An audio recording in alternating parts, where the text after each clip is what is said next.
டேஸ்டான மசாலா ஆம்லேட் எப்படி வீட்லேயே ஹெல்த்தியாக ஹைஜீனிக்காக ப்ரிப்பேர் பண்ணலான்னு பார்க்கலாம் வாங்க.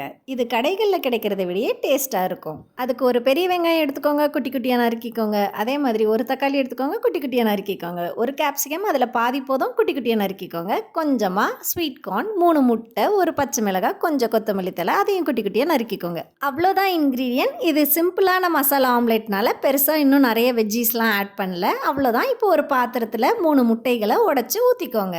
இப்போ இந்த முட்டைகள்ல நம்ம நறுக்கி வச்சிருக்கிறதெல்லாம் ஒன்னொன்னா ஆட் பண்ணிக்கலாம். வெங்காயம், தக்காளி, கேப்சிகம், பச்சை மிளகாய், கொத்தமல்லி தழை. பச்சை மிளகாய் எவ்வளோ சின்னதாக நறுக்க முடியுமோ நறுக்கிக்கோங்க. நம்ம சாப்பிடும்போது அதை எடுத்து வைக்கணும்னு அவசியம் இல்லை, நம்ம அப்படியே சாப்பிட்டுக்கலாம். கூடவே ஸ்வீட் கார்ன், தேவையான அளவு உப்பு, கொஞ்சமாக தனி மிளகாய் தூள், பெப்பர் உங்கள் காரத்துக்கு ஏற்ற மாதிரி எல்லாத்தையும் ஆட் பண்ணி நல்லா மிக்ஸ் பண்ணி கொடுங்க. பீட்டர் இருந்தால் பீட்டர் யூஸ் பண்ணிக்கோங்க. நான் ஸ்பூன்லேயே கலந்து விட்டுக்குவேன். இதுவே நல்லா தான் இருக்கும். இதை நல்லா அடித்து எடுத்துக்கோங்க.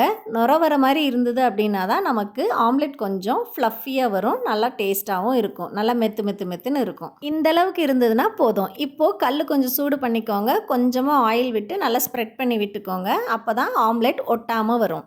உங்களுக்கு பட்டர் வேணும்னாலும் நீங்கள் பட்டர் போட்டு ஸ்ப்ரெட் பண்ணிக்கலாம். அவ்வளோதான். நம்ம இப்போது ஆம்லெட் ஊற்றுறதுக்கு முன்னாடி திரும்பவும் இதை ஒரு தடவை நல்லா கலக்கி ஊற்றுங்க. அப்போ தான் நல்லா மிக்ஸ் ஆகிருக்கும். இப்போது இதில் கொஞ்சமாக ஊற்றி ஸ்ப்ரெட் பண்ணிவிடுங்க. நல்லா ஸ்ப்ரெட் பண்ணி விட்டுட்டு இதுக்கப்புறம் இது சுற்றியும் ஒரு ஸ்பூன் ஆயில் எடுத்து திரும்ப ஒரு தடவை அப்படியே சுற்றி ஒரு ரவுண்ட் அடிச்சுட்டு வந்துடுங்க.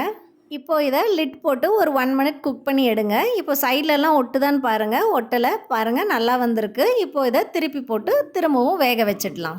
இது கூட நீங்கள் வேணும்னா வேறு வெஜ்ஜீஸ் கூட ஆட் பண்ணிக்கலாம். மஷ்ரூம் ஆட் பண்ணுற மாதிரி இருந்தீங்கன்னா ஒரு வதக்கிட்டு இதில் ஆட் பண்ணிக்கலாம். இன்னுமுமே டேஸ்ட் நல்லாயிருக்கும். இது சாப்பிட்டா பயங்கர ஃபில்லிங்காக இருக்கும். நீங்கள் மார்னிங் பிரேக்ஃபாஸ்ட்டாகவும் எடுத்துக்கலாம், இல்லைனா ஈவினிங் ஸ்நாக்ஸாகவும் குழந்தைங்களுக்கு கொடுக்கலாம். ரொம்ப டேஸ்ட்டாகவும் இருக்கும், ரொம்ப சிம்பிளாகவும் இருக்கும், ஸ்பைஸியாகவும் இருக்கும். நம்ம எடுத்த அளவுகள்லையே எடுத்தீங்க அப்படின்னா இதில் நமக்கு 2 பெரிய ஆம்லெட் வரும். அவ்வளோதான், ஆம்லெட் ரெடி ஆகிடுச்சு. இது கூட சாஸ் வச்சு சாப்பிட்டா இன்னும் டேஸ்ட்டாகவும் இருக்கும். மிச்சம் இருக்கிற முட்டையும் நம்ம ஆம்லெட் போட்டுடலாம். திரும்ப கல்லில் ஆயில் ஸ்ப்ரெட் பண்ணி விட்டுக்கோங்க. நல்லா கலந்துட்டு முட்டையை ஊற்றுங்க. திரும்ப ஸ்ப்ரெட் பண்ணுங்கள். ஒரு ஸ்பூன் ஆயில் எடுத்து சுற்றியும் ஊற்றி விட்டுருங்க.